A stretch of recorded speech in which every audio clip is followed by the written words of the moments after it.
घर गृहस्थी संभालते संभालते हम अपने आप ही बहुत सारी चीजें सीख जाते हैं और उन्हें फॉलो करने लग जाते हैं। तो वहीं कुछ चीजें हम सीखते हैं एक दूसरे से इंस्पायर होकर। इसमें गलत ही क्या है। आज इस वीडियो में मैं शेयर करूंगी अपना एक्सपीरियंस और must know amazing kitchen tips जो काम को एकदम आसान बनाए। हेलो, नमस्ते, जयराम जी की friends, welcome to my channel. चलिए वीडियो को शुरू करते हैं। कुछ सब्जियां हमें सीजनल ही मिलती है, जैसे कि ये मेथी। आप चाहो तो इस मेथी के स्वाद को साल भर एंजॉय कर सकते हो। स्पेशल बात ये है कि इस मेथी को स्टोर करने के लिए ना हम माइक्रोवेव का यूज करने वाले हैं, ना ही ओटीजी का। इसे स्टोर करने के लिए हम वॉशिंग मशीन की हेल्प लेंगे और अपने काम को स्मूथ बनाएंगे। ये मेथी मेरे घर के खेत की है, कुछ टाइम पहले मेरे पापा ने भेजी थी, इसलिए ये इतनी साफ है, केमिकल फ्री है, ना मिट्टी है ना गंदगी है। अगर आप मार्केट से लेंगे ना तो इसे 3-4 वॉश जरूर देना।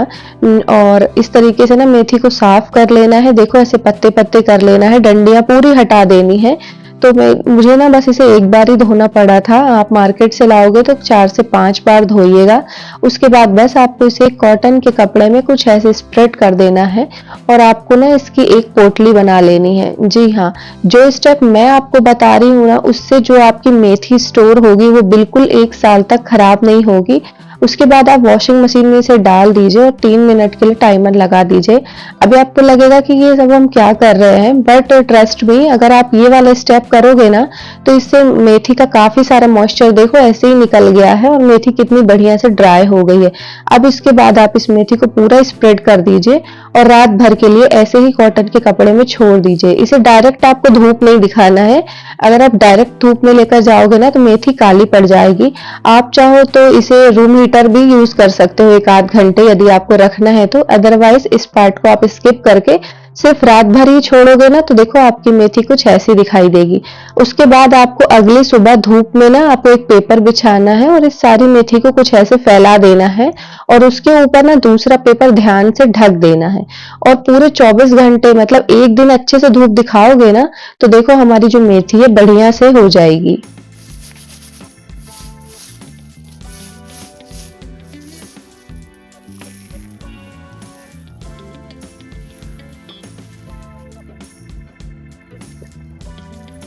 तो आप चाहो तो इसे 2 दिन की धूप भी दिखा सकते हो। सिर्फ एक ही दिन में ये इतनी बढ़िया से देख सकते हो आप, कितनी बढ़िया आवाज आ रही है। आप एक बार और सुन लीजिए।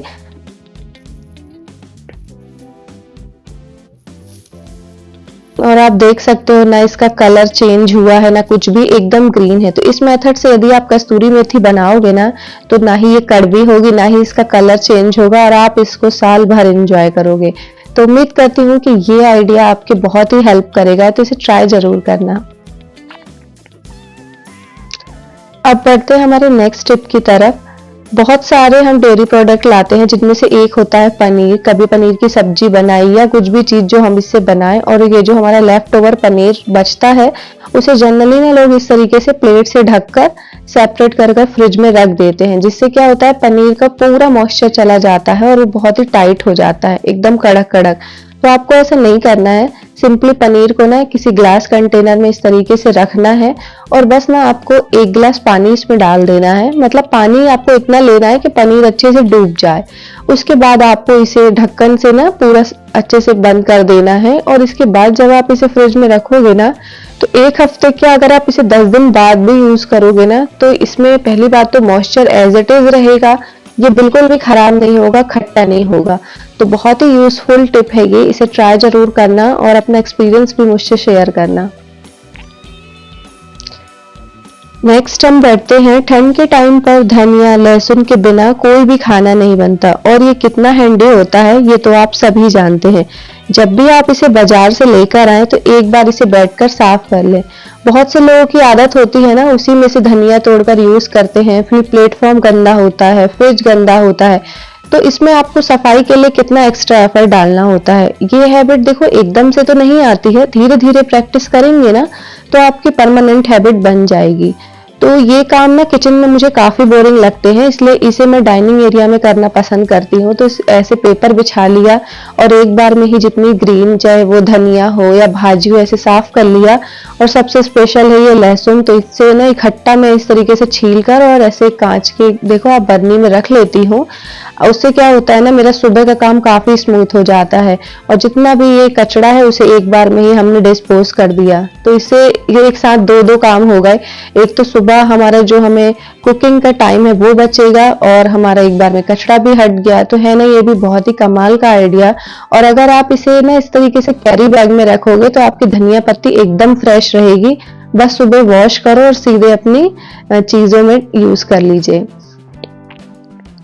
नेक्स्ट, ठंड में गाजर का हलवा खाना तो सबको पसंद है, लेकिन वही इसे घिसने वाली प्रॉब्लम से सब बहुत ही परेशान रहते हैं। तो गाजर का ऐसा हलवा जिसमें ना मावा डालना पड़ेगा ना घिसना पड़ेगा, एकदम मैजिकल फ्लेवरफुल हलवा।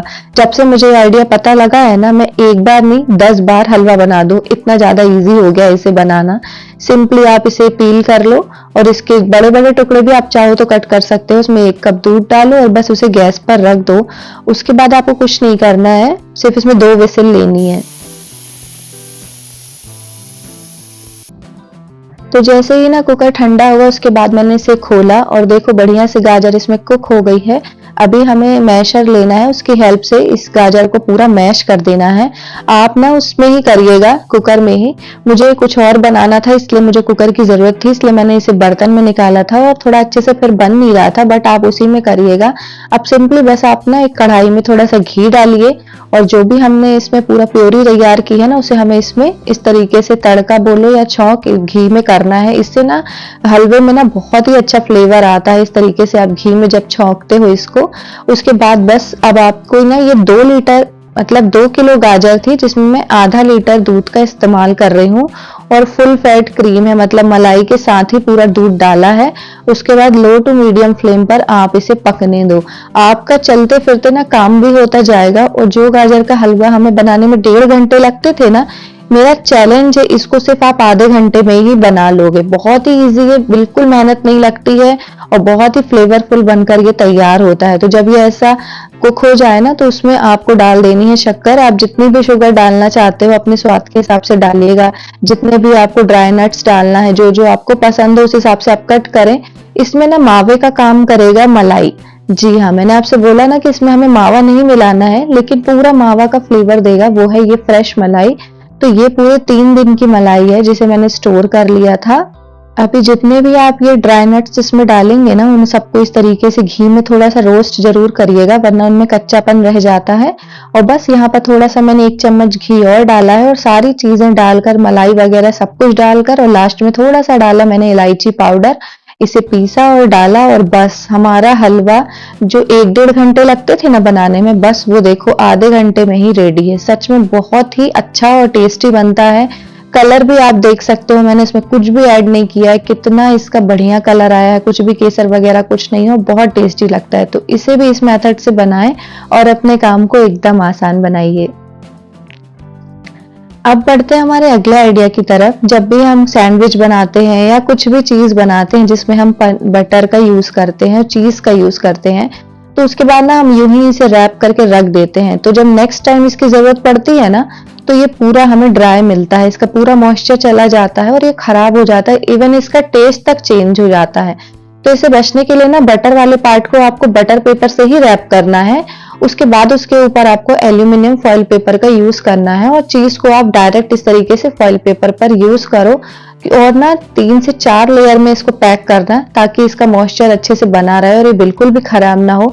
नेक्स्ट टाइम जब आप इसे यूज करोगे ना, तो ये एज इट इज रहेगा, बिल्कुल भी टाइट नहीं होगा। तो छोटे छोटे हैं लेकिन बहुत ही कमाल के आइडिया हैं।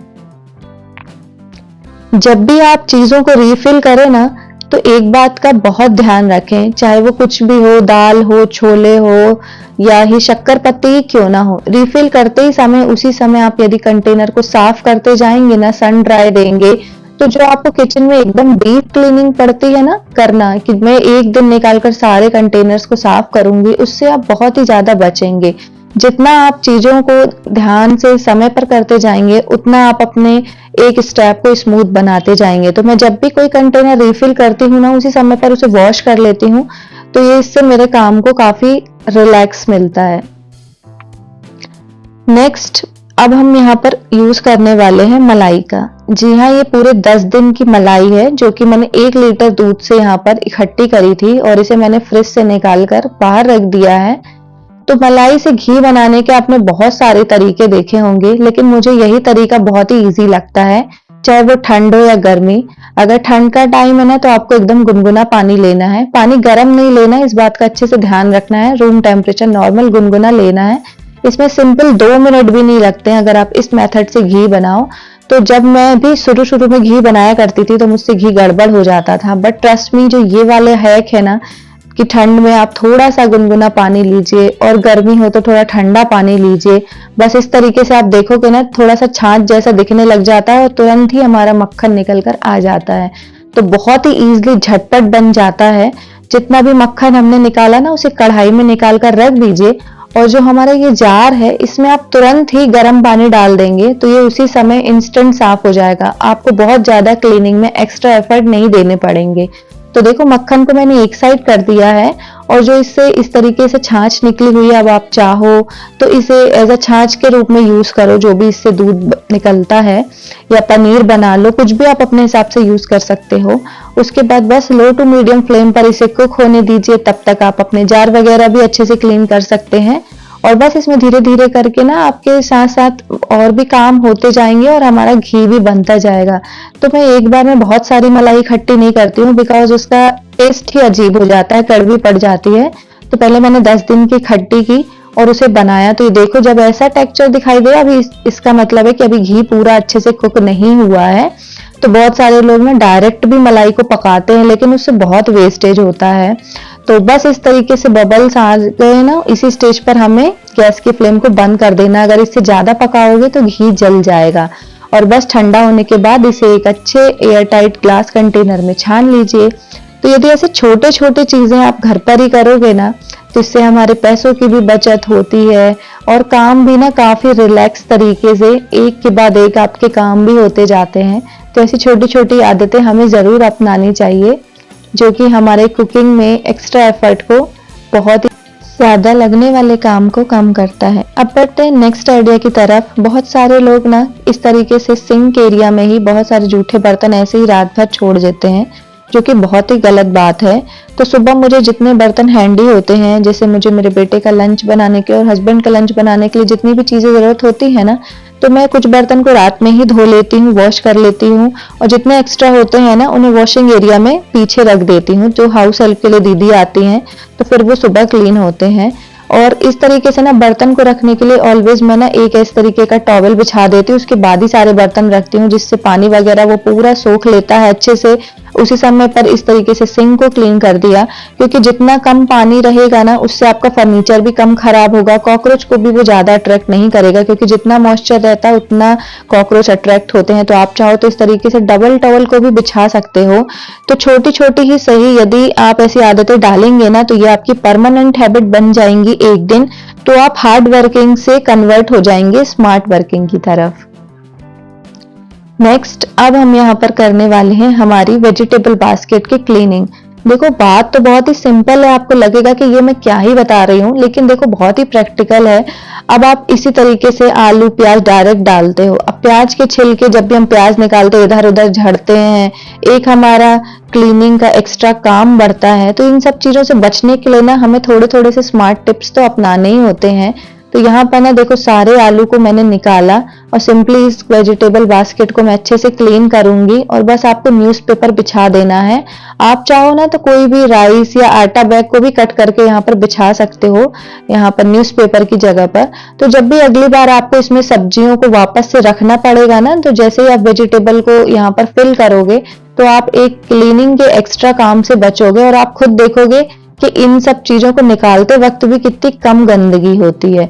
और लहसुन को रखने के लिए ना इस तरीके का मैं देखो ऐसा नेट वाला बैग यूज करती हूँ, इससे बिल्कुल भी छिलके इधर उधर नहीं होते, वरना आधे तो ये छिलके ही गिर गिर के इधर उधर बहुत क्लीन करना पड़ता है। तो ऐसे छोटे छोटे स्मार्ट टिप्स को आप अपनाएंगे ना, तो आपका किचन हमेशा नीट एंड क्लीन रहेगा और आपका काम करने में भी बहुत ही ज्यादा मन लगेगा, क्योंकि किचन जितनी ज्यादा साफ होती है उतना ज्यादा हमारा काम करने में मन लगता है। और ये छोटी छोटी आदतें हमें बहुत ही हेल्प करती हैं और हमें स्मार्ट वर्किंग वुमेन बनाती हैं। तो आज के इस वीडियो में मैंने शेयर करे हैं आपसे कुछ ऐसे आइडियाज जो आपकी बहुत ही हेल्प करेंगे। और वीडियो अच्छा लगा तो प्लीज वीडियो को ज्यादा से ज्यादा शेयर करिएगा। वीडियो को लाइक करिएगा और मेरे चैनल को सब्सक्राइब करना बिल्कुल ना भूलिएगा और एक अच्छा सा कमेंट कर मुझे मोटिवेट जरूर करिएगा और इनमें से कौन सी आदतें आप फॉलो करते हैं वो भी मुझे जरूर बताइएगा। चलिए मिलती हूँ नेक्स्ट वीडियो में। Bye bye.